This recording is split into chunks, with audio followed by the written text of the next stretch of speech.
Mari kita akan memulai bagian persekutuan, tapi sebelum kita mulai persekutuan, saya mau ada waktu 5-7 menit, maaf ya, keluar dari zona nyaman Bapak Ibu Saudara, bukan bermaksud mempermainkan, bukan, tapi tidak kebetulan ini persekutuan PA Wanita terakhir, penutup di dalam regular tiap Kamis. Minggu depan kita sudah merayakan Natal bersama-sama di tempat ini di lantai atas ya Bapak Ibu Saudara, hari Sabtu, betul ya tadi yang disampaikan oleh Ibu Apri. Sebelum itu, sebelum baca firman Tuhan nanti kita ada sharing, saya mau kita bermain bersama ya. Begini bermainnya, seperti yang pernah kita mainin beberapa bulan yang lalu gitu ya. Supaya kita saling mengenal, sedikit boleh tertawa. Aduh tegang banget sih Bapak Ibu. Luar biasa ini ya. Jadi gini, misal saya akan pindah gitu. Saya akan pindah jika saudara setuju dengan kalimat ini. Jadi pegang baik-baik kantong belanjaanmu, enggak ya, tasnya. Jadi misal saya akan pindah jika suami saya pendeta Tommy Job Matakupan. Nah cuma gua doang yang pindah tuh ya gitu ya. Saya pindah, kalau ada yang sampai berani berdiri dan pindah itu kira-kira ya. Nah begitu, pindah it means Bapak Ibu carilah kursi lain. Supaya nggak duduk itu sama itu doang gitu ya. Lalu Ika pasti sebelahnya Gesi, ntar lagi Esther, di situ aja mereka terima seketir, nggak boleh ya enggak ya. Mereka tuh suka deketin kamu sih. Jadi nanti keacak gitu ya, bapak-bapak dengan hormat gak apa-apa ya ikut juga ya. Ini seru-seruan aja kok. Jadi bawalah masing-masing tasnya. Jadi saya akan pindah di mana Bu? Di mana aja, nggak apa-apa, di mana aja. Yang depan pindah ke depannya, ke belakang, pokoknya semua harus gerak gitu ya. Pindah, bergerak, semua ikut, pengurus ikut. Banyak pengurus yang tidak datang malah hari ini ya. Bersyukur untuk orang-orang baru. Misalnya, yuk kita tes ya. Nangkep nggak nih ibu-ibu ya, karena butuh loading. Sekian. Ini tes dulu. Saya akan pindah jika saya pernah ikut PA Wanita di sini lebih dari 1 kali.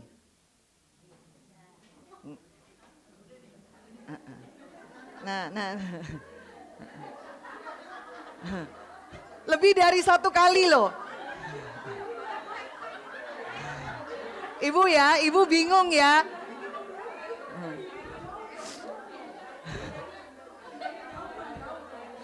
Aduh. Nah ini juga melatih konsentrasi supaya tidak nerd gitu ya, kira-kira butuh cerna baik-baik. Uli cuman baru sekali, oh yang di sini, oh pinter juga loh ya Uli. Saya nggak ada bilang yang di sini, tapi keren, oke ya, ini semua baik ya. Bapak-bapak marilah bergerak, berdirilah ya, keluar termasuk Edwin ya, Edwin ikut juga. Oke, sekarang kita serius nih, Saya akan pindah jika nomor sepatu saya 38 dan 39.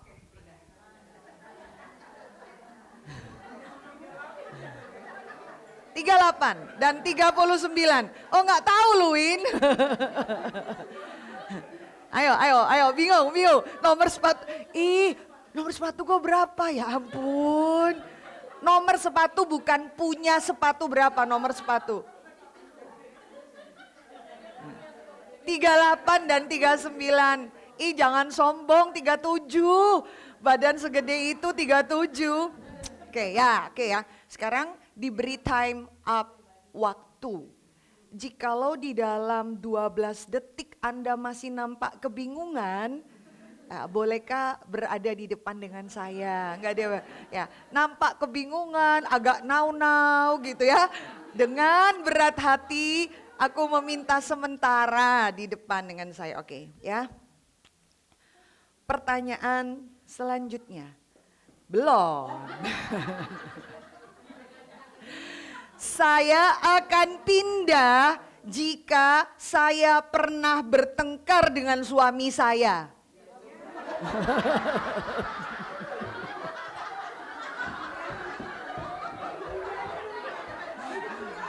Oh gini, antara ya dan tidak. Enggak pernah ya? Enggak pernah ya? Ibu Tere, aku memperhatikanmu. Enggak pernah ya? Oh, ih. Nih ya. Harusnya difoto tadi.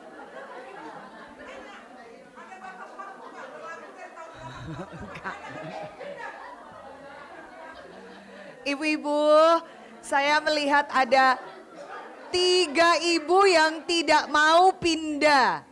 Walaupun dia sudah berkeluarga. Jadi benar-benar alhamdulillah wa syukurillah. Gak pernah berantem. Aduh. Oke. Enggak, tadi itu. saya saking ketawain kalian saya sampai gak lihat jam. Novis, liatin jam ya. Udah 10 detik begini ya. 10 detik kamu pakai anu ya. Oke, 12 detik saudara temani saya di depan. Bagi yang terlambat sesegera mungkin mengikuti, saya akan pindah jika ibu setuju dengan kalimat ini. Pindah kemana saja, terserah, ikutin teman-teman. Pokoknya gak boleh duduk di tempat yang sama, begitu aja. Saya akan pindah jika saya pernah ikut speak Pendeta Stephen Tong di GRII Pusat.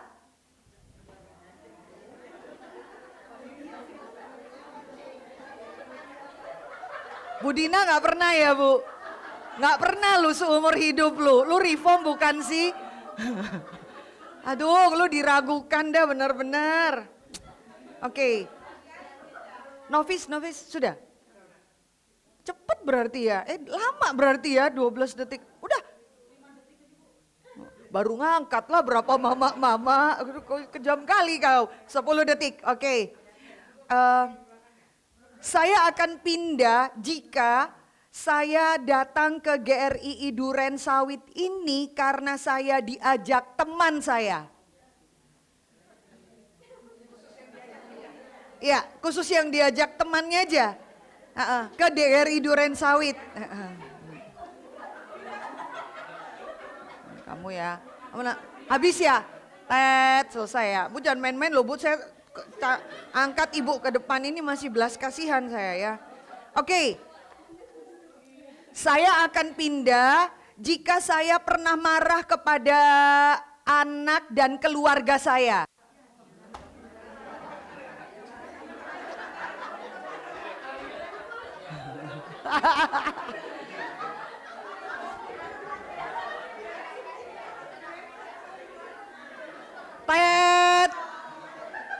Tirsa, kamu seumur hidup enggak pernah marah? Kamu enggak pindah? Maju depan, satu. Tadi kamu duduk situ kan? Tirsa nanti maju depan. Depan. Ini semua enggak ada yang pernah marah ya sama keluarga ya. Udah rasa di sorga aja ya semua ya. Ayo. Tirsa berdiri di depan. Kak, nggak ada lah kita nggak pernah marah nak. Aku ragukan itu. Ya. 2 terakhir ya. Enak banget kamu kalau lihat. Termasuk kamu juga boleh cari tempat duduk di sini ya. Saya akan pindah jika saya pernah lupa tidak mandi 1 hari penuh.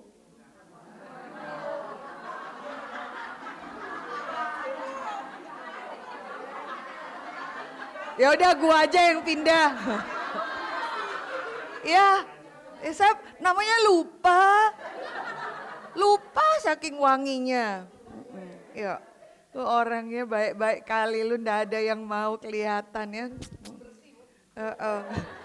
Oh, berarti saya pengotor. Saya akan pindah jika saya pernah begitu malas masak dan membersihkan rumah saya.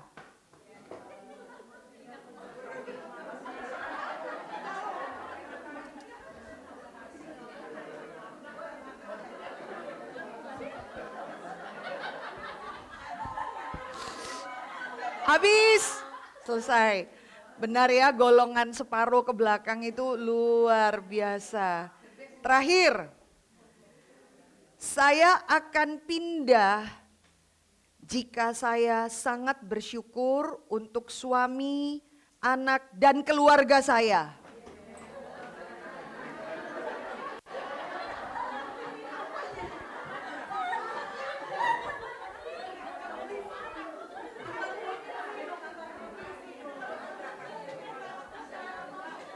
Habis. Oke. Aduh, ada loh kelompok pindah sebelah sini, nanti sebelah sini, sebelah sini, sini. Pokoknya pindah. Aduh. Luar biasa Bu Dina ya. Sebelah sini, yang sono, pindah itu cuman 5 senti aja dia. Geser, geser. Dah kayak poco-poco. Sudah tenang, tenang. Dea, kamu nggak pernah bersyukur untuk keluargamu? Pindah sini nak, pindah. Gerak-gerak kau. Ini ya yang dihukum ini 2 pada belum menikah dan masih muda-muda semua ini ya. Tirsa, Dea ya. Oke. Mari kita berdoa, yang suka menuduh temannya bolehkah kau pimpin kita berdoa, Tio? Ya. Kami sangat bersyukur dan berterima kasih Ya Tuhan. kemurahan Tuhan pada hari ini. Kalau kami diberikan kesempatan untuk hadir di sini, untuk kembali mendengarkan kebenaran firman Tuhan, betapa besarnya kami punya Tuhan, Ya, betapa Tuhan. mulianya Tuhan kami, betapa perkasanya Tuhan kami, betapa berkuasanya Tuhan atas hidup kami pribadi lepas pribadi ya Tuhan. Tuhan, biarlah kiranya ketika kami datang ke sini, kami sungguh-sungguh mempersiapkan hati, pikiran kami untuk fokus mendengarkan kebenaran firman Tuhan. Pimpin kami ya Tuhan dari awal pertengahan hingga pada akhir dari ibadah PA Wanita hari ini. Dan kiranya Tuhan yang mengurapi lidah bibirnya Bu Mercy agar kebenaran firman Tuhan yang berdasarkan hikmat daripada Tuhan yang disampaikan kepada kami. Ya, Terima Tuhan. kasih Tuhan Yesus, amin. Amin. Minggu lalu ibu-ibu kan kita God Almighty ya, Allah yang perkasa. Lalu ibu-ibu kan dapat PR, bener nggak? Nah, bukan hanya anak-anak kita ya ibu-ibu, kalau udah PR tuh wajahnya langsung innocent gitu. Hah, yang mana? Gitu. PR untuk memikirkan Allahku itu perkasa, tapi kan kemarin tuh prinsip-prinsip ya. Lalu kan saya minta ibu-ibu untuk membaca Mazmur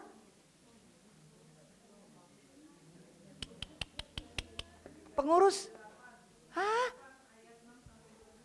Kok 38? Iya, salah itu catatannya. Keliru dikit itu 8. Ya, Mazmur 33 itu concise ya, kesimpulan khotbah yang persekutuan minggu lalu. Bacalah bagaimana pemazmur itu melihat Allah itu the mighty God. Allah itu perkasa, berkuasa, dan dampaknya apa dalam hidup kita? Baca Mazmur 33, lalu kau bertiga-tiga. Dea dengan sini bertiga-tiga. Sharingkan ayat mana yang dapat berkat. Jangan-jangan memang masih ada yang baca pertama kali ya. Lah kalau yang baru pertama datang tidak apa-apa. Tapi yang harusnya minggu lalu coba kita bukan cuma dengar. Nikmatilah firman Tuhan itu sebagai kebenaran yang hidup seperti tetesan madu. Baca ibu-ibu, saya minta tolong untuk kita bolehkah bapak-bapak di sini, Pak Iwan ya, bacakan untuk kita setiap kita ibu-ibu, lalu nanti kita masuk di dalam kelompok. Jawabannya ayat mana yang jadi berkat buat kamu? Lalu itu jadi berkat, konsepmu Allah berkuasa itu dampaknya apa dalam hidupmu? Dua saja ya, sebelum kita masuk di everlasting Father, Bapa yang kekal. Mazmur 33, silahkan Pak Iwan, saya mohon membaca bagian ayat ini.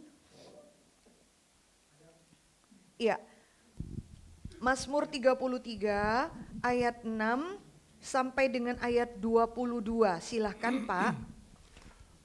Oleh firman Tuhan, langit telah dijadikan, oleh nafas dari mulutnya segala tentaranya. Ia mengumpulkan air laut seperti dalam bendungan. Ia menaruh samudra raya ke dalam wadah. Biarlah segenap bumi takut kepada Tuhan. Biarlah semua penduduk dunia gentar terhadap Dia. Sebab Dia berfirman, maka semuanya jadi. Dia memberi perintah, maka semuanya ada. Tuhan menggagalkan rencana bangsa-bangsa. Ia meniadakan rancangan suku-suku bangsa. Tetapi rencana Tuhan tetap selama-lamanya. Rancangan hatinya turun-temurun. Berbahagialah bangsa yang Allahnya ialah Tuhan, suku bangsa yang dipilihnya menjadi miliknya sendiri. Tuhan memandang dari surga, Ia melihat semua anak manusia. Dari tempat kediamannya Ia menilik.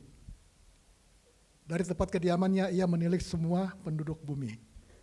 Dia yang membentuk hati mereka sekalian, yang memperhatikan segala pekerjaan mereka. Seorang raja tidak akan selamat oleh besarnya kuasa. Seorang pahlawan tidak akan tertolong oleh besarnya kekuatan. Kuda adalah harapan sia-sia untuk mencapai kemenangan, yang sekalipun besar ketangkasannya tidak dapat memberi keluputan. Sesungguhnya mata Tuhan tertuju kepada mereka yang takut akan Dia, kepada mereka yang berharap akan kasih setianya, untuk melepaskan jiwa mereka daripada maut dan memelihara hidup mereka pada masa kelaparan. Jiwa kita menanti-nantikan Tuhan, Dialah penolong kita dan perisai kita. Ya, karena Dia hati kita bersuka cita, sebab kepada namanya yang kudus kita percaya. Kasih setiamu, ya Tuhan, kiranya menyertai kami, seperti kami berharap kepadamu. Amin. Wah Kak, membacanya saja kita tahu ya betapa firman Tuhan itu ya dan amin. Firman Tuhan itu yang memberikan kehidupan, memberikan kelimpahan bagi jiwa yang letih lesu berbeban berat. Baca saja, kita hampir tidak terlalu membutuhkan khotbah yang panjang. Kita melihatnya menjadi bagian doa dan pengakuan kita. Nah ibu-ibu, kita udah mendengarkan prinsip firman Tuhan minggu lalu, harap beberapa poin masih ingat. Allah berkuasa, justru Allah hanya berbicara segala sesuatu jadi itu beda dengan kita manusia. Allah berkuasa, Allah kreatif pakai berbagai cara, tidak harus tunduk pada kita. Allah berkuasa membuat kita itu tenang teduh ya, menantikan cara Tuhan bertindak. Ya itu bagian-bagian poin ya, ada 4 poin yang kita bahas minggu lalu. Mari ibu-ibu kita sampai jam 11 kurang 2 menit ya, tolong Novis ingatkan lagi, sharing dengan temanmu, saya pilih ayat yang mana dan kenapa, dan itu mengingatkan engkau tentang Allah berkuasa seperti apa. Silakan nih ya, masuk di dalam bertiga. Ya ibu-ibu mari kita masuk di dalam doa ya. Bapa di dalam surga, dengan waktu yang sangat singkat, tapi kami belajar melihat kebenaran firman-Mu dulu, sekarang, dan selama-lamanya yang tidak akan berubah Tuhan. Bumi dapat berguncang, manusia dapat berubah-ubah suasana hati, dan segala sesuatu tidak akan mendapat kepastian. Tapi firman-Mu ya dan amin, dan kami melihat itu dihidupi oleh teman-teman kami Tuhan. Kami bukan orang yang sempurna, tapi kami belajar mencintai firman-Mu Tuhan lebih daripada apapun. Dan di dalam seluruh aspek hidup kami, firman-Mu memberikan jawaban dan memberikan arahan. Kami sungguh bersyukur Tuhan. Kami berdoa, berkatilah apa yang kami boleh dengar dari rekan-rekan kami. Bahkan mungkin kami tidak sempat sharing pun Tuhan, firman-Mu itu menetap dalam hati kami, memberi kami kekuatan. Sekali waktu jika kami mulai akan tergoncang, ingatkanlah kami akan firman-Mu Tuhan, satu-satunya kekuatan dan penghiburan di tengah-tengah dunia berdosa. Terima kasih ya Bapa. Dan sebentar Tuhan kami akan masuk sekali lagi di dalam satu seri mempersiapkan hati masuk di dalam Natal. Izinkan kami memikirkan satu kebenaran yang agung ketika Kristus disebut Bapa yang kekal. Berkatilah hamba Tuhan, berkatilah kami semua ya Tuhan, dan izinkan kami dihiburkan di dalam pengertian akan firman-Mu. Dalam nama Tuhan Yesus kami sudah berdoa. Amin. Ibu-ibu boleh kembali lihat ke depan. Mari kita masuk di dalam seri Bapa yang kekal, Everlasting Father ya. Istilah itu diberikan. Mari kita buka ayat yang kita baca terus menerus selama 3 minggu ini di Yesaya pasal yang ke-9 ayatnya yang ke-5. Yesaya pasal 9 ayat yang ke-5 dengan hormat 3 orang ibu-ibu yang tadi baru pertama kali datang yang bersama-sama baca untuk kita. Jadi mungkin kalau tidak bawa Alkitab boleh share dengan temannya. 3 orang ibu tadi yang memperkenalkan diri. Yesaya pasal 9 bersama-sama. Satu ayat ini saja. Ayat ke-5. 1, 2, 3.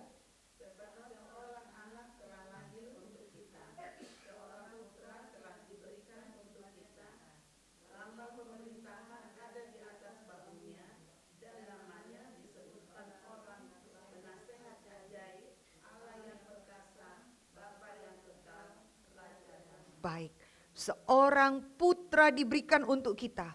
Lambang pemerintahan ada di atas bahunya, namanya disebut Penasehat Ajaib, Allah yang perkasa, Bapa yang kekal, dan Raja Damai. Bagian kita saat ini memikirkan tentang Bapa yang kekal. Mari kita lihat tulisan di Mazmur pasal 45 dan penggenapan di dalam Ibrani 1 ayat 8. Mari kita melihat apa yang dilihat oleh Daud dan yang dikutip di dalam Ibrani pasal 1 ayat 8. Mazmur 45 ayatnya yang ke-7.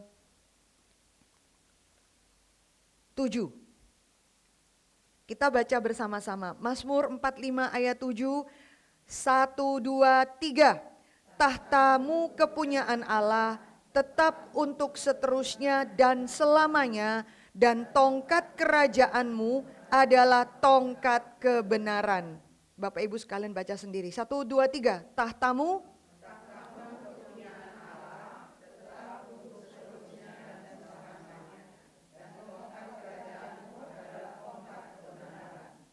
Ya, lalu kita buka di dalam Ibrani. Ibrani pasalnya yang pertama, ayat yang ke-8.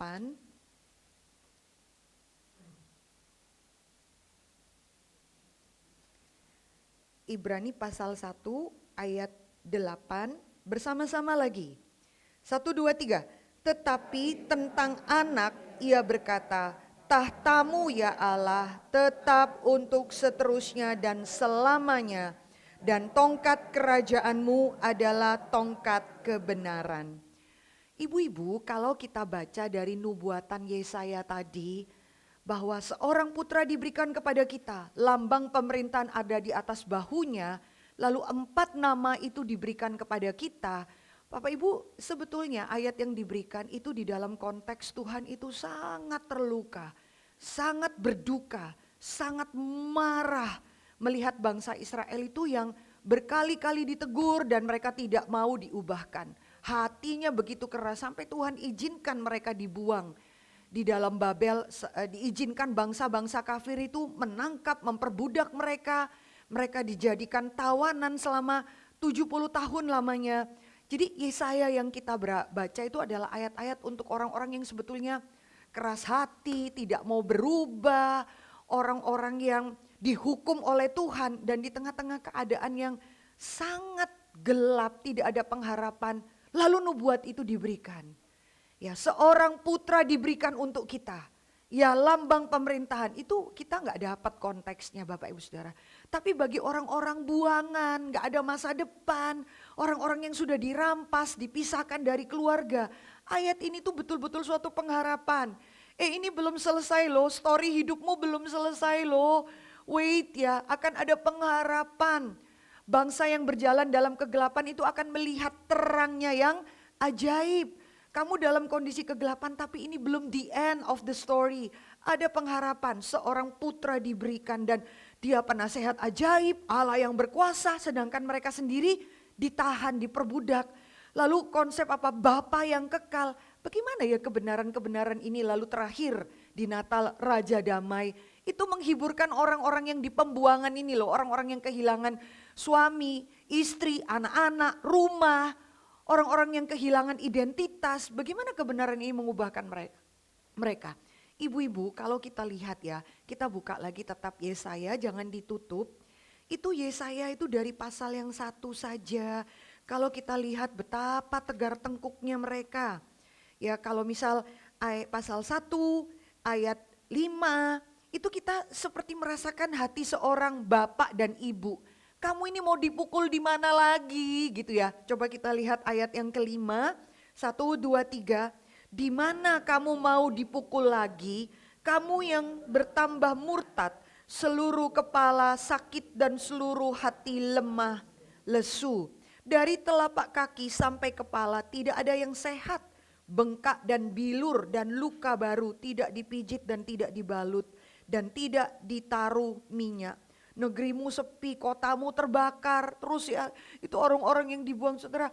Jadi kalimat ini tuh adalah betul-betul apa? Di tengah berita yang kami kalah, kami diperbudak, kami kehilangan keluarga, kehilangan rumah, kehilangan identitas. Sebab seorang putra diberikan kepadamu. Itu kita akan melihat gak ada loh pengharapan lain di tengah-tengah dunia ini. Setiap orang menunggu-nunggu kapan Mesias itu datang.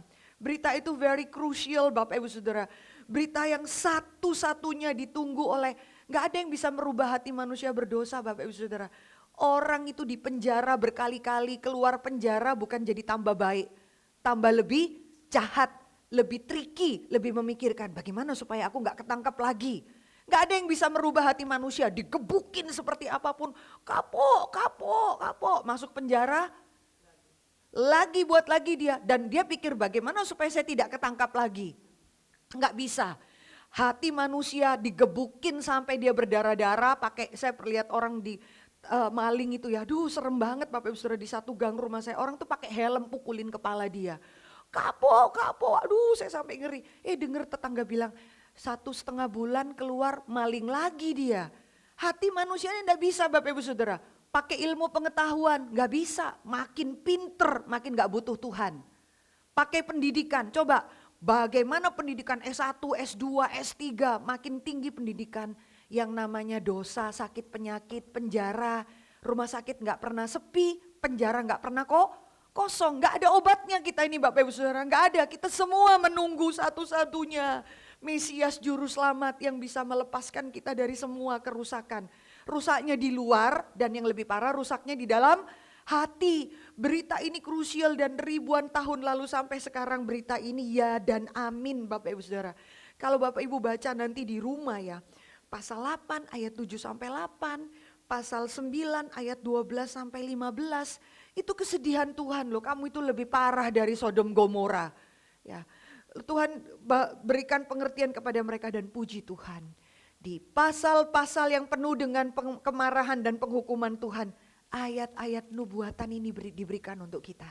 Bahwa nanti satu-satunya yang bisa merubahkan hati kita, semua mata harus melihat kepada Kristus yang dijanjikan. Hanya Dia satu-satunya. Kamu bisa punya agama, saudara coba lihat.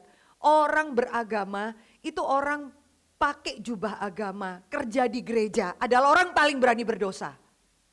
Hamba Tuhan berani khotbah di atas mimbar, sendiri berkhotbah, sendiri bisa nyuri, sendiri hidup bisa seks. Gak ada obatnya kita nih Bapak Ibu Saudara, cuman satu, bertobat, itu saja. Dan kalau Tuhan tidak tolong, gak bisa kita berbuat apa-apa. Terus jangan kira maling itu ada di luar, di dalam, di mana saja. Orang itu bisa pakai nama Tuhan menipu orang lain. Ada banyak hal, kita sampai lihat Tuhan, kita ini udah kagak ada obatnya. Sampai Tuhan bilang, kamu itu mau dipukul di mana? Dari telapak kakimu sampai kepala, kamu itu udah borokan. Ya, mau di mana lagi kamu mau diberi minyak, mau diobati yang mana? Mukamu itu semua sudah penuh dengan borok. Maka dari sini kita akan melihat, oh pengharapan harus ada juru selamat. Dan Bapak Ibu lihat ya, how great is our Christ. The great meaning of Jesus Christ itu luar biasa ya. Waktu berita itu diberikan, semua orang waiting gitu ya. Cara Tuhan memberikan janji juru selamat nubuatan itu di luar nalar, bukan di luar nalar, nggak masuk akal itu namanya, bukan, melampaui akal. Itu lebih tepat. Bukan nggak masuk akal, saya nggak bisa terima. No. Kamu itu akalnya ciptaan itu berapa pinter sih? 100, berapa kapasitas orang jenius? 180, berapa? Mau sejenius apa Bapak Ibu Saudara? Tapi ini ada kebenaran yang melampaui. Otak kamu itu nggak sanggup cernanya, bukan nggak masuk akal. Memang melampaui akal kamu. Yaitu apa? Waktu Mesias itu diberikan, seorang putra telah diberikan kepada kita. Itu penggabungan segala sesuatu yang gak mungkin bergabung. Paradoks yang hina, yaitu apa? Loh, pengharapan itu diberikan dalam bentuk bayi. Bayi kecil, pengharapan itu ya orang menunggunya jenderal. Begitu kan? Membebaskan kami dari Nebukadnezar. Orang itu harusnya pengusaha cukong yang besar yang akan memberikan kita bisnis lah, yang akan memberikan kita proyek lah, yang akan betulin lagi tuh rumah-rumah kami. Bikin apa itu kalau kayak di TV itu bedol apa? Bedah rumah, ya kayak gitu. Lalu apa? Seorang putra diberikan kepada kita, penggabungan yang aneh sekali. Yaitu apa?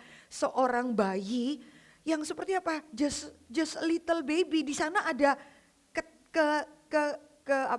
kekecilan, maksudnya pemaksaannya.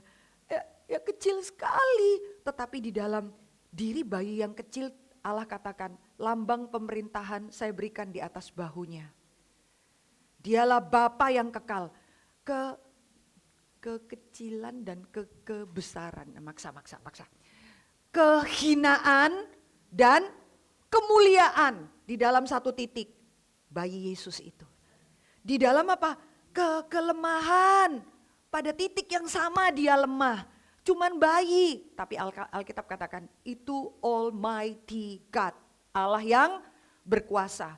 Pada titik yang sama, sederhana sekali, tetapi di dalam kesederhanaannya ada kedahsyatan, kemuliaan, itu keindahan, keterbatasan sekaligus kekuasaan, kelemahan sekaligus kekuatan, itu nggak ada Bapak Ibu Saudara.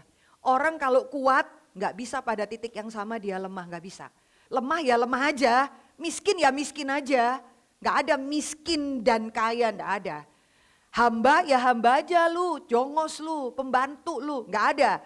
Hamba dan pada titik yang sama dia adalah Tuhan yang disembah, nggak ada. Itu hanya ada titik terang itu di dalam diri Kristus. Dan di situ kita akan melihat bayi yang kecil itu dengan satu pengertian yang begitu ajaib. Bapak Ibu, Kristus kehadirannya itu seperti kunci sekaligus gemboknya. Kristus itu seperti jawaban bagi kita sekaligus dia itu teka-tekinya. Kira-kira begitu ya Spurgeon kalau memberikan pengertian limpah sekali. Kristus itu adalah terang, tapi dia sendiri yang menuntun mata kita itu melek berjalan di dalam terang itu. Ya, itu keagungan yang luar biasa dan kita patut bersyukur sekali. Betapa besarnya Kristus. Kristus itu waktu kita belajar tentang Kristus ya. Kita belajar tentang Kristus 3 minggu ini.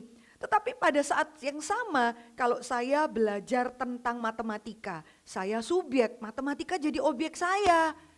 Tapi waktu saya belajar tentang Kristus pada titik yang sama, Kristuslah yang mengajarkan kepada kita siapa dia.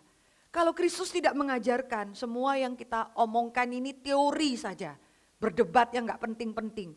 Saya mau belajar tentang Kristus, ingat pada waktu saya bilang saya belajar tentang Kristus, pada titik yang sama Kristus yang mengajari kita. Apa saja yang dia bukakan, kalau dia gak kamu mau berdebat seperti apapun gak mungkin gak ngerti. kita hanya bisa bicara Kristus sepanjang yang Yesus bukakan kepada kita. Anda mengenal saya siapa? Kamu nggak bisa kenal saya, cuma tebak-tebak. Oh, Bu Mercy itu begini, orangnya agak begini, apa. Tapi kamu nggak akan mengerti hal-hal private tentang saya kecuali saya yang beritahu ke kamu. Bu, tadi kamu itu bikin saya tersinggung loh.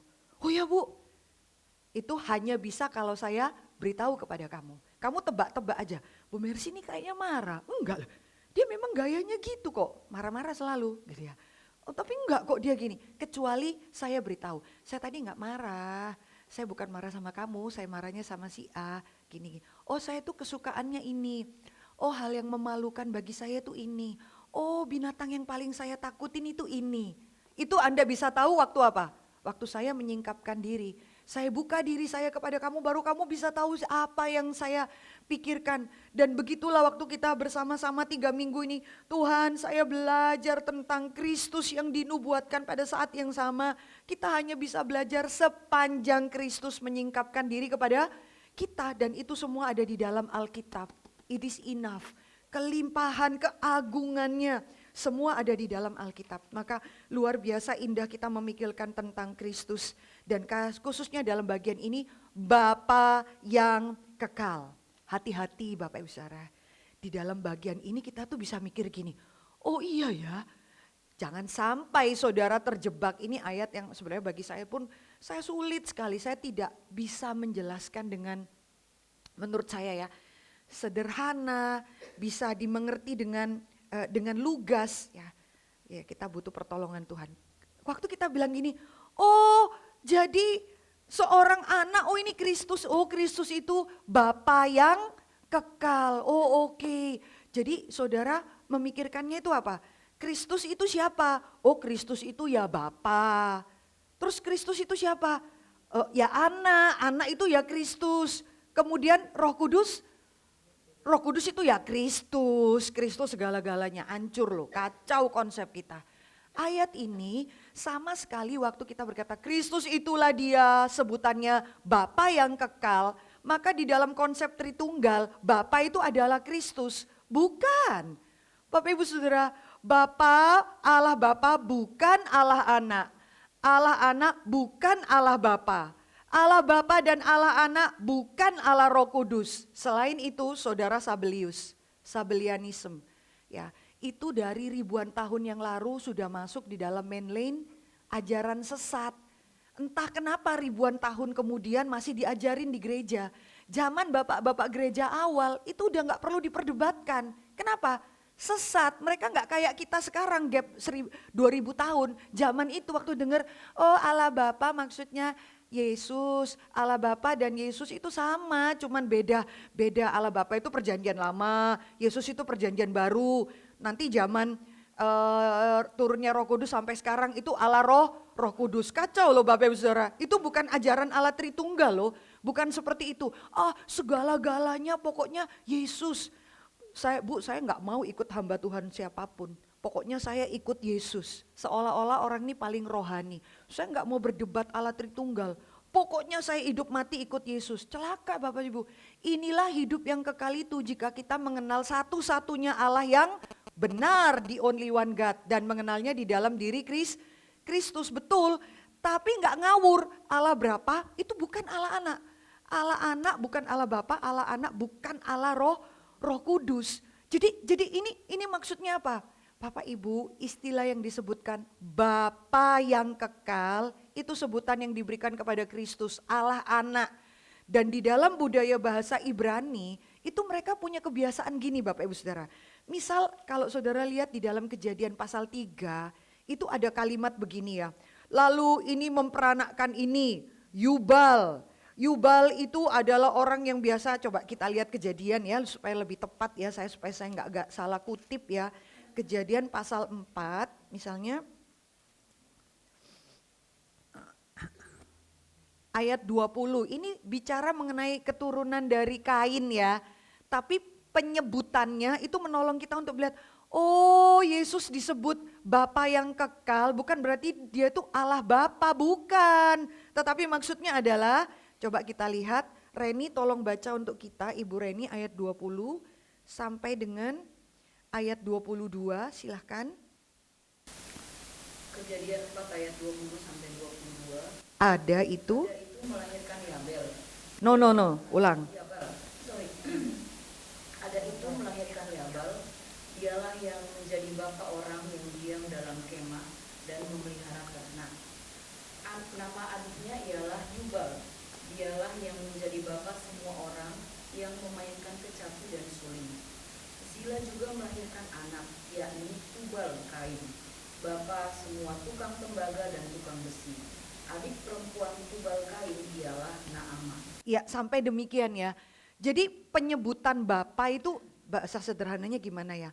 Abraham disebut bapa orang percaya, bapa orang beriman, dialah. Karena apa?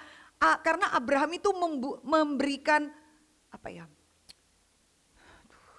Memberikan konsep yang baru.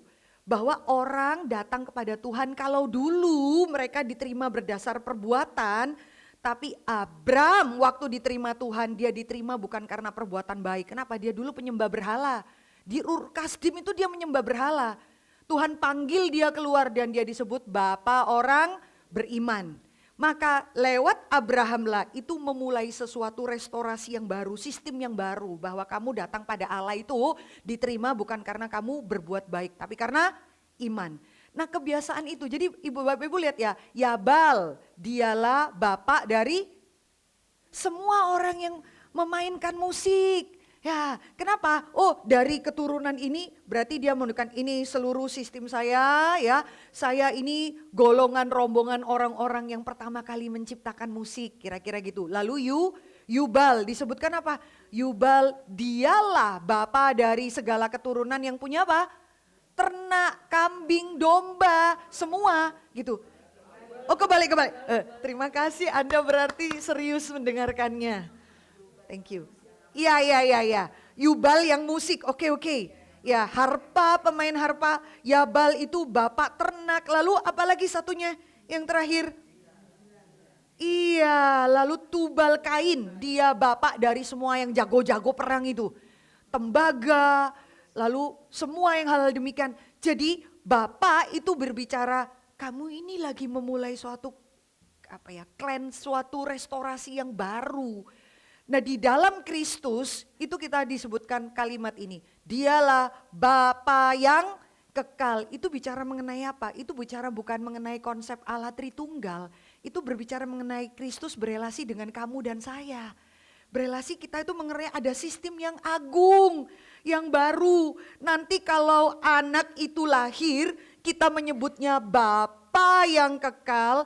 Karena sistem yang dia kerjakan untuk kehidupan kita umat pilihannya itu kekal selama-lamanya. Gak bisa dibatalkan oleh siapapun. Bahwa kamu dan saya diterima karena anugerah. Kamu dan saya diterima karena darah Kristus.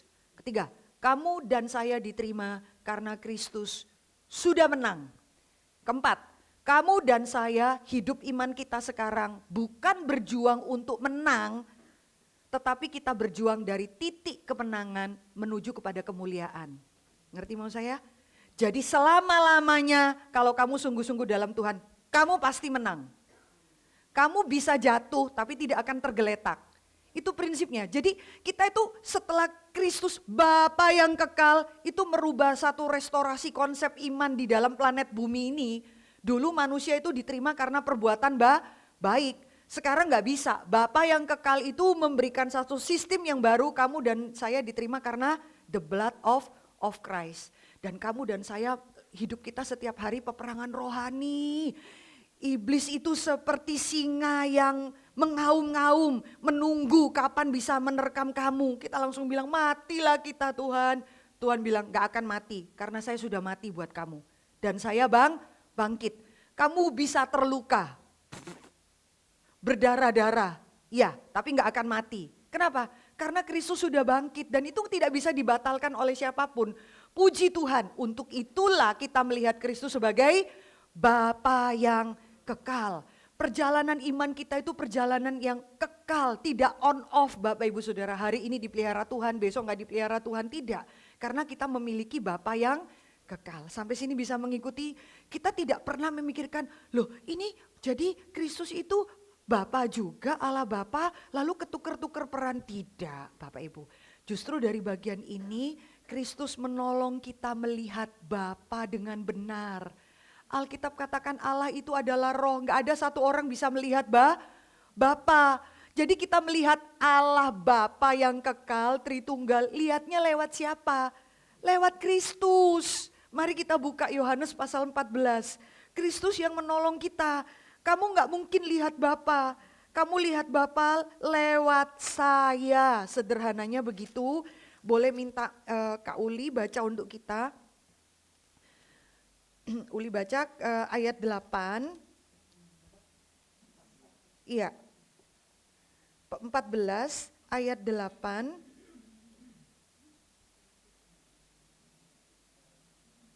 Sampai dengan ayat yang 11. Silahkan.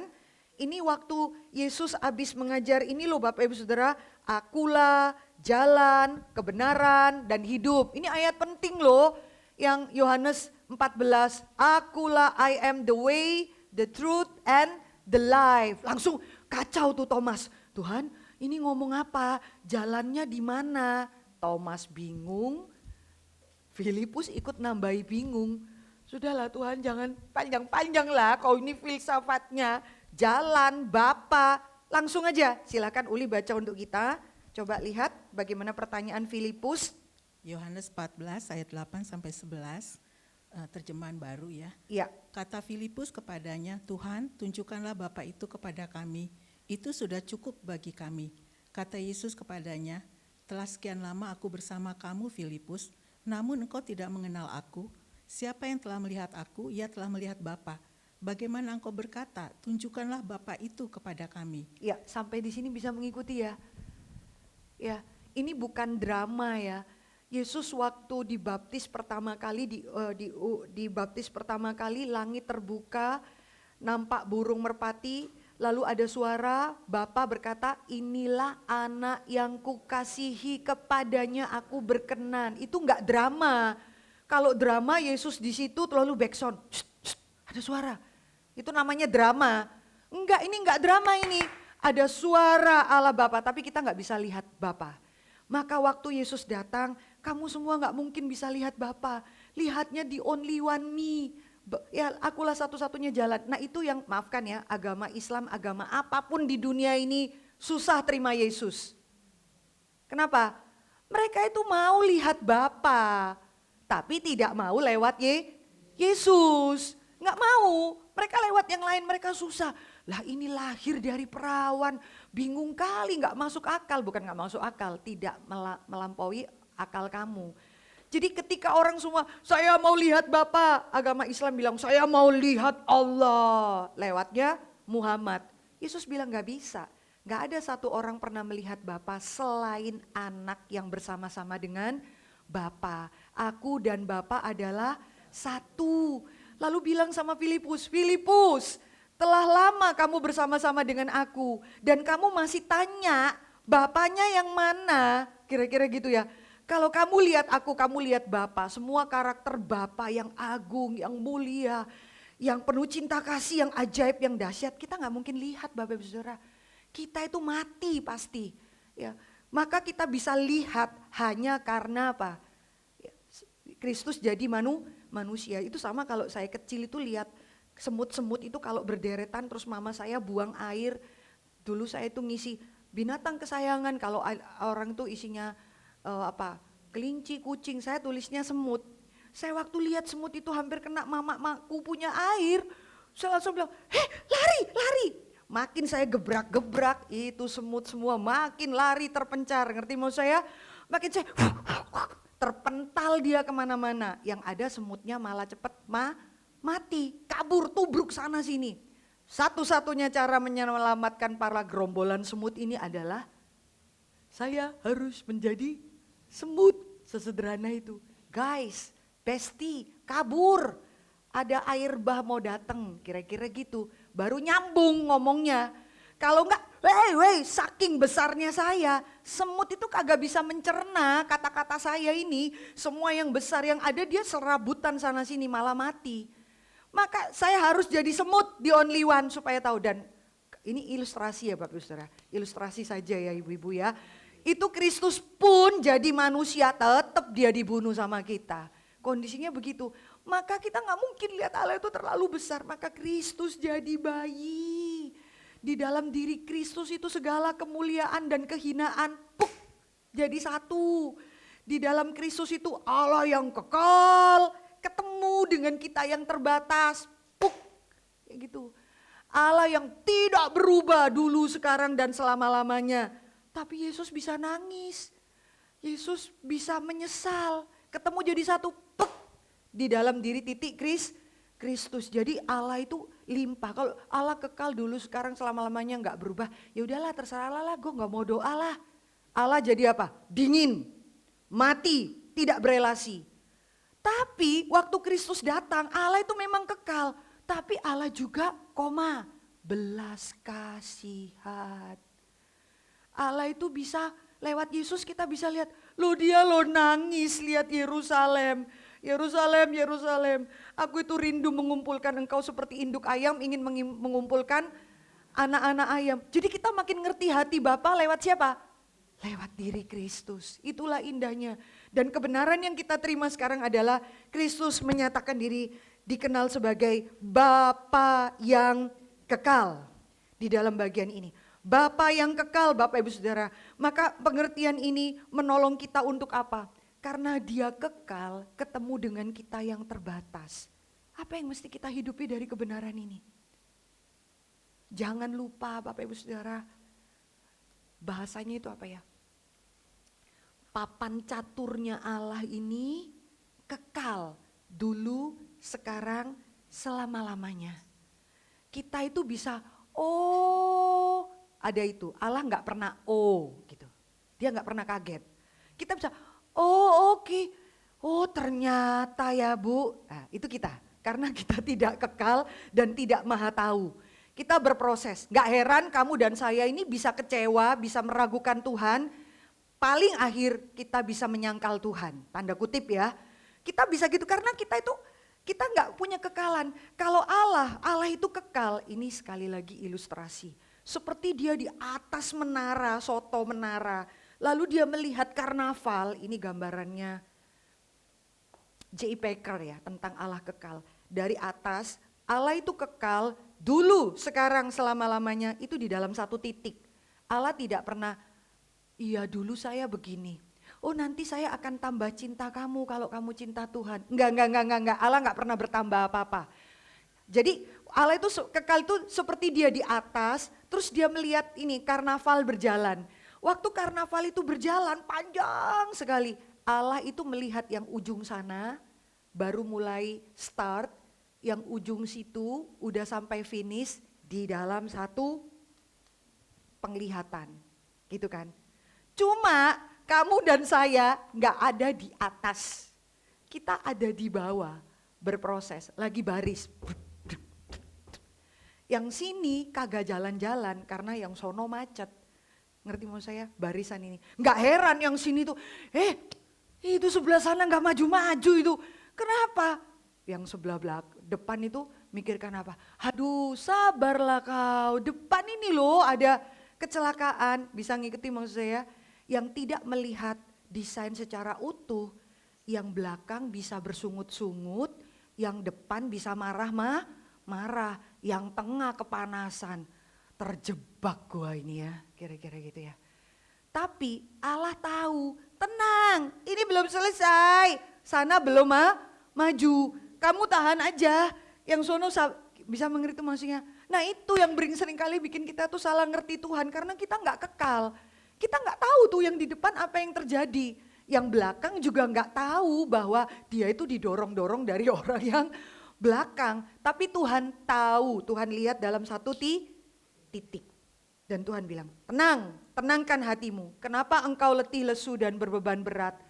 Tenangkan hatimu, bukankah aku Allah yang kekal? Kenapa engkau meragukan aku? Bukankah aku Allah yang kekal? Bapak Ibu jangan tergoncang dengan kejahatan hati manusia. Ya. Jangan terluka. Mazmur pernah katakan, jangan engkau terpancing mengingini kekayaan dari orang-orang yang tidak takut akan Tuhan. Dan jangan memikirkan semua, kita belajar Allah berkuasa ya minggu lalu ya.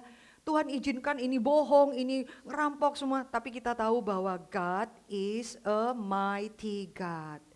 Segala sesuatu itu tidak bisa merusak hukumnya Tuhan. Pasti aja kebohongan itu akan dibukakan. Pasti saja orang jahat itu akan dihukum. Bagian kamu itu tenang. Soalnya apa? Kita nggak bisa doa, selamat pagi Tuhan. Nggak ada, Tuhan itu nggak ada jam kayak gitu. Walaupun kita mau mesra-mesraan sama Tuhan. Morning Jesus, morning Lord, kira-kira gitu ya. Tapi di hadapan Tuhan, pagi, siang, sore, malam itu ada dalam satu titik kekekalan. Nggak ada yang membuat Tuhan itu tergoncang-goncang. Jadi kalau ada orang tanya, Bu berapa lama saya harus berdoa Bu? Terus saya bilang, Ibu memangnya udah doa berapa lama? 3 bulan. Ya ilah, gitu ya. Kita bukan meremehkan orang doa 3 bulan. Tapi papan caturnya Tuhan terhadap anakmu itu bukan 3 bulan. Allah itu Allah yang kekal. Jangan paksa Allah itu ikut untuk agenda kamu. Agenda kita ini gak kekal loh Bapak Ibu Saudara. Kita nanti jam 12 mesti cepat-cepat selesai nih. Karena ada apa-apa, saya gak bisa lama-lama ya Bu. Jam 1 saya mesti balik. Kita itu limit, hitungannya apa Bapak Ibu Saudara? Detik, menit, jam, hari, bulan. Kayak gitu hitungannya kalender kita. Tuhan gak ada kalender seperti itu Bapak Ibu Saudara. Dia bekerja sesuka-sukanya dan dia di dalam segala kekekalannya menopang segala sesuatu yang ada. Dan jangan lupa kalau Allah kekal itu selalu dia menyisakan plot twist di belakang. Namanya plot twist itu pasti di belakang. Kira-kira gitu ya. Itu plot twist di belakang. Kalau saudara lihat di dalam sejarah Allah itu Allah yang kekal. Kita belajar khotbah hari Minggu. Aduh itu ya bangsa Amalek ya menyerang bangsa Israel dari belakang. Tuhan bersumpah aku akan hapuskan kamu dari planet bumi ini. Ya ampun ternyata apa? Raja Saul bukannya menghapuskan tapi menyelamatkan rajanya.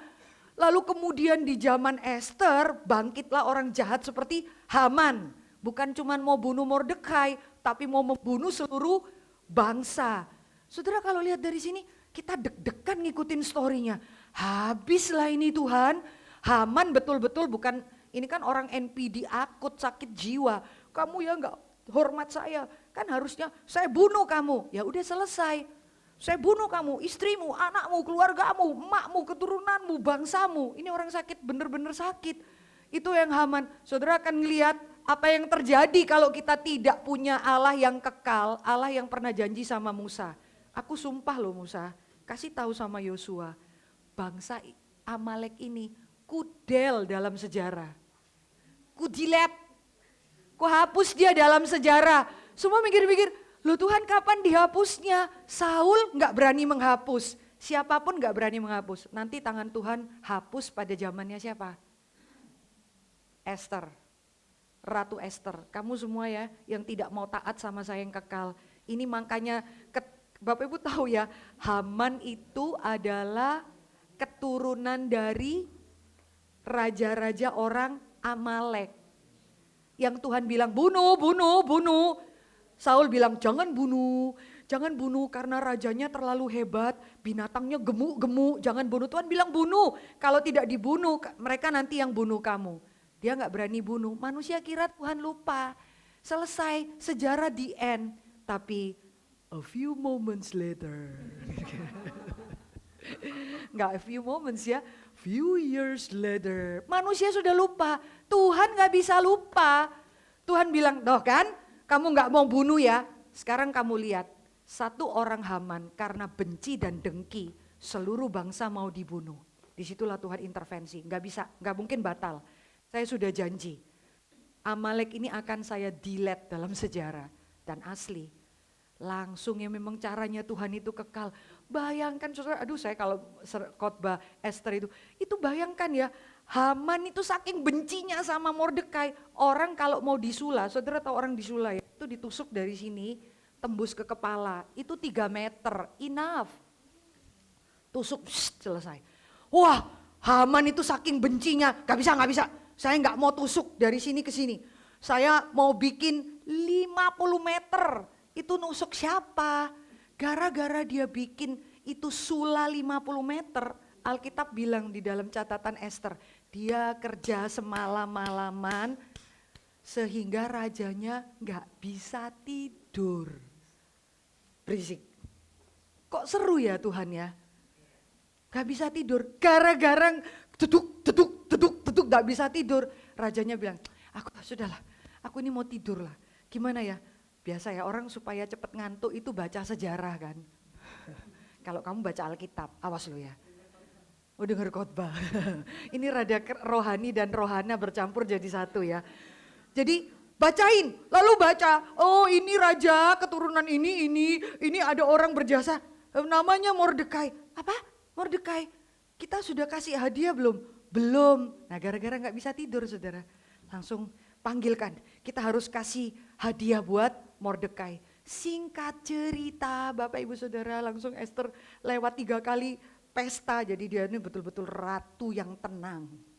Hari itu kalau Ratu Ester, separuh hartaku, kekayaanku, kerajaanku kuberikan kepadamu, cuma 3 orang, Raja, Ester, Haman. Kalau Esternya kalau saya langsung bilang, my husband, suamiku ini loh yang mau bunuh aku dan keluargaku. Kelar Haman. Tapi puji Tuhan Ester bukan saya. Ester tunggu 3 kali pesta. Sampai raja sendiri tanya sama Haman, Haman kalau ada orang begitu baik berjasa harusnya saya kasih apa ya? Haman sendiri bilang kasih ini, kasih ini, kasih ini, kasih ini, kasih ini, kasih ini, kasih ini. Oh boleh, kalau gitu kamu pakaikan itu untuk Mordekai ya. Boom. Hah? Jadi itu bukan untuk saya? Ya bukan. Terus barulah Ester bilang, kamu yang mau bunuh saya. Selesai kan? Bagus kan? Nampak anggun kan? Anggun. Coba Ester saya, sinetron itu. Nangis-nangis, gak ada anggunnya. Tapi dari situ kamu akan melihat, jangan rusak rencana Allah yang kekal. Wait, theology of time, tenanglah hatimu. Kalau kamu rusak ya memang kamu bisa mendapat balas dendam, mendapat apa? Kepuasan hati, mendapat apa? Akhirnya tender itu bisa kamu ambil. Tapi itu sementara banget dan tidak ada kemuliaan, tidak ada keanggunan di situ. Tenang saja. Ya, maka kemudian penghukuman itu diberikan on the right time. Baru Alkitab beritahu di dalam Ester, Haman itu adalah Haman bin Hamadeta bin Agag orang Amalek itu. Panjang kali. Supaya apa? Saya nggak lupa loh keturunan siapa dia itu. Kamu lupa, saya nggak akan lupa. Haman bin Hamedata orang Agag itu orang Amalek. Baru kita lihat, ya Tuhan. Kesempurnaannya di mana? Kalau Ester theology time dia tunggu, hanya menunggu. Tapi Ester tidak pernah memberikan nyawanya untuk kamu dan saya. Ester tidak pernah memberikan nyawa untuk bangsanya. Memang dia puasa, tapi dia tidak pernah memberikan nyawanya. Tetapi Allah yang kekal itu menunggu sampai dimatikan di atas kayu salib. Dia menyerahkan nyawa dan dia memberikan kemenangan yang sempurna bagi kamu dan saya. Apakah yang kita ragukan di tengah-tengah dunia ini? Jikalau sejarah kekekalan itu sudah ada di tangan Tuhan, jangan maju sebelum Tuhan perintahkan. Don't worry, kamu itu bukan untuk merampas kemenangan. Kamu berperang sudah dari titik kemenangan menuju kepada glorification, kemuliaan. Inilah hambaku yang setia. Tuhan memberkati kita Bapak Ibu Saudara. Cobalah pikir di dalam kekekalan Allah itu mempengaruhi apa dalam hidup doamu. Coba, kamu memikirkan Kristus dialah Bapa yang kekal, itu mempengaruhi apa dalam hidup doa, dalam menghadapi penderitaan, apa? Di dalam menghadapi konflik, apa? Kalau dia kekal, kamu mau apa? Kamu mau apa? Bapak Ibu, saya mau menutup bagian ini ya. Saya pernah loh KKR di satu tempat di Semarang, anak-anak SMA. Saya khotbah itu tentang hati Bapa. Saya khotbah kira-kira udah 2 poin. Can you imagine that anak SMA dari belakang itu bisa berdiri ya. Terus dia bilang, Miss, Miss, gurunya bilang, "Shh, shh, duduk. Oh, tapi karena suasana jadi nggak enak, saya mau ngomong. Tahu nggak dia bilang apa? Yang kamu omongkan semua itu ya, ada bapak yang mengasihi, yang baik, yang peduli, seperti bapak sayang anaknya demikian. Saya waktu itu ambil Mazmur ya, Mazmur 110. Ya itu bagus hanya di daerah gereja dan waktu khotbah-khotbah gitu. Itu kan nggak bisa dihidupi. Saya tuh sampai mikir gini loh ya, kalau yang nanya seperti itu anak sekolah minggu itu masih kemungkinan Bapak Ibu. Tapi anak remaja yang sangat menjaga diri dan how do I look, apa kata orang gitu ya. Ngangkat tangan aja males, nyanyi aja males. Semua kan mereka itu pokoknya sembunyi di belakang punggung temannya ya. Kok bisa berani seperti itu? Saya cuma memikirkan satu hal gini.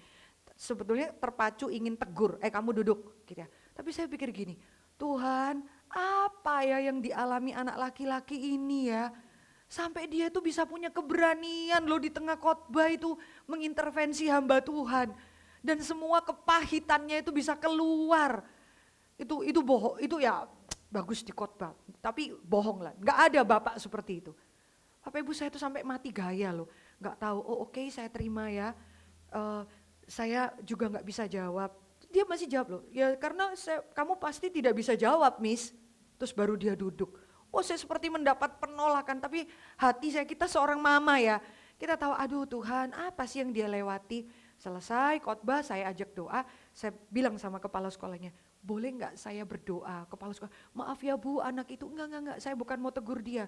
Saya just mau berdoa buat dia. Tapi kayaknya dia belum tentu mau loh Bu. Terus gurunya BP beritahu, Bu Mercy maaf ya, misalnya namanya Matthew misalnya ya. Matthew itu Bu dari kecil melihat papanya gebukin mamanya. Matthew itu dari kecil ngelihat papanya itu bawa selingkuhan ke rumah mamanya. Dia diusir keluar sama mamanya, saking mamanya itu nggak bisa kerja. Lewat dapur belakang ketok-ketok, aku boleh nggak tinggal di bagian belakang. Jadi intinya ya saya nggak bisa panjangin, anak ini melihat nggak ada figur papa itu baik-baik kayak yang saya khotbahkan itu loh. Yang dia tuh sudah terluka, traumatik, punya konsep papa dan gurunya baru bilang, mamanya itu lo Buddhis lo Bu, papanya itu Kristen, mamanya dikeluarkan keluarganya karena papanya itu pemilik kelenteng dan lain sebagainya ikut suaminya, diperlakukan sama suaminya yang Kristen kayak gitu Bapak Ibu Saudara. Jadi anak laki-laki ini belajar taekwondo, belajar semua dengan satu pengertian, nanti kalau papa pulang jangan ketemu mama pasti akan termehek-mehek lagi hatinya, hadapi saya akan pukul kamu supaya kamu gak ketemu papa, kayak gitu. Terus saya mau ngomong apa sama dia, saya memberanikan diri, dia nolak saya gak apa-apa, tapi layak dicoba kan itu perkiraan kamu, saya mau denger sendiri, dia bilang enggak, no need that, baru saya gak akan, saya panggil, terus guru bilang, mau Bu, saya datangi, saya gak tanya panjang lebar pada dia, saya cuma mau bilang karena juga mau ke bandara ya. Saya bilang gini pada dia, Matthew, begitulah semua papa-papa di dunia yang tidak punya Tuhan Yesus. Makanya kamu tidak boleh cari Allah lewat papamu nak. Kamu harus melihat Allah lewat Kristus yang memberitahu Bapa yang benar itu seperti apa. Di luar Kristus kamu tidak bisa melihat kasih Bapa dengan benar. Makanya kamu terluka seperti ini. Kamu harus bertobat, kamu harus datang pada Kristus. Dan dialah Bapa yang kekal, saya ingat. Dia mengasihi kamu dulu, sekarang, selama-lamanya. Bapak Ibu tahu dia bilang, saya belum bisa terima ya Miss. Enggak apa-apa, ya, tapi Tuhan itu Allah yang kekal. Selama kamu hidup, dia akan memberi kesempatan kamu bertobat. Kamu mau berdoa, terserah Miss, terus saya berdoa. Gurunya bilang pada waktu Bu Mercy berdoa, dia tundukkan kepala. Selama ini kalau dengan guru BP, gurunya doa di depan dia udah kayak sujud sama dia. Gini kakinya. Tahu ya anak-anak sekarang? Goyang. Ya. Dia bilang enggak mau terima. Tapi gurunya bilang, deg-degan kan nungguin. Dia tundukkan kepala, entah dia memang cuman mau senangkan hati saya, tapi gestur tubuh dia menunjukkan dia harus submit sama Tuhan. Terus saya sejabat tangan dia, saya lama gak ketemu anak ini sampai sekarang. Saya pernah mendoakan sekian lamanya untuk anak ini. Poinnya di situ Bapak Ibu Saudara. Kristus dialah Bapa yang kekal, yang memberikan keluasan hati kepada kamu untuk nanti boleh melihat Bapa yang sejati di dalam kebenaran Tritunggal. Tuhan memberkati kita. Biarlah kebenaran Bapa yang kekal itu menolong kamu tidak terpancing menjadi kecewa, tidak terburu-buru dengan waktunya Tuhan, tidak menjadi kecewa dengan manusia di tengah dunia ini, karena seorang anak telah diberikan untuk kita. Namanya disebut Penasehat Ajaib, Allah yang perkasa, Bapa yang kekal, Raja Damai. Mari kita berdoa.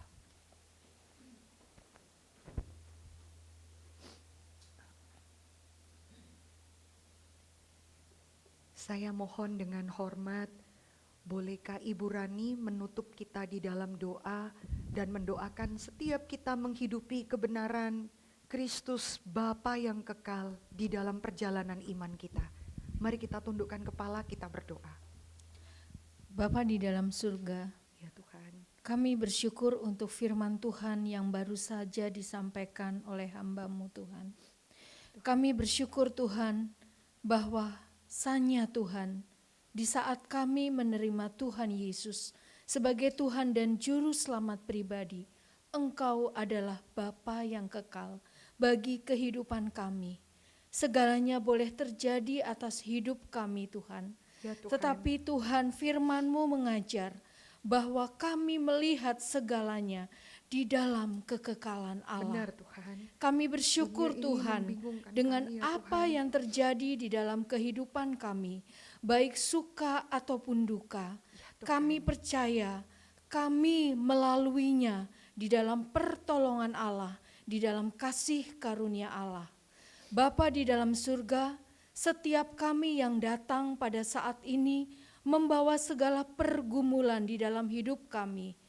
Tuhan, seringkali Tuhan, kami merasa lelah. Kami merasa kami tidak bisa bergerak. Kami tidak bisa bernafas. Tetapi Tuhan, pada siang hari ini kami mendapatkan kekuatan daripada firman-Mu, bahwasanya Engkau mendengar doa kami, Ya, Tuhan. bahwasanya Engkau akan menjawab segala yang kami haturkan di hadapan-Mu. Tuhan, kami bersyukur. Engkau Allah yang kekal, Tolonglah Tuhan. kami Tuhan, bersyukur sebagai Engkau tidak ibu, berubah. sebagai wanita, sebagai kepala keluarga, sebagai istri Tuhan. Tolonglah kami Tuhan, supaya kami terus dapat menyatakan kekekalan Allah di dalam keluarga kami. Terima kasih Tuhan untuk penghiburan, untuk kekuatan, untuk surga yang Tuhan sudah Ya, Tuhan. berikan turun atas kami pada saat kami menerima Yesus sebagai Tuhan dan Juru Selamat. Terima kasih bahwa di bumi ini Tuhan, di saat kami sudah menerima Yesus, kami bisa mencicipi surga-Mu. Tuhan, tolong kami Tuhan, tolong keluarga besar kami, anak-anak kami Tuhan. Engkaulah yang mengetahui segala kekerasan hati mereka. Seolah-olah kami tidak mampu untuk membawa mereka kepada damai sejahtera-Mu. Kami hanya berharap Tuhan bahwa anugerah Tuhan yang mengubahkan segala pikiran mereka, perasaan mereka, agar anugerah Tuhan yang mengarahkan mereka untuk mau terus belajar mengenal Tuhan Yesus. Terima kasih Tuhan, hanya di dalam nama Yesus kami sudah berdoa dan mengucap syukur. Amin. Amin. Bapak Ibu Saudara, mari kita memberikan persembahan dengan sukacita sebagai ungkapan syukur kita di hadapan Tuhan. Silakan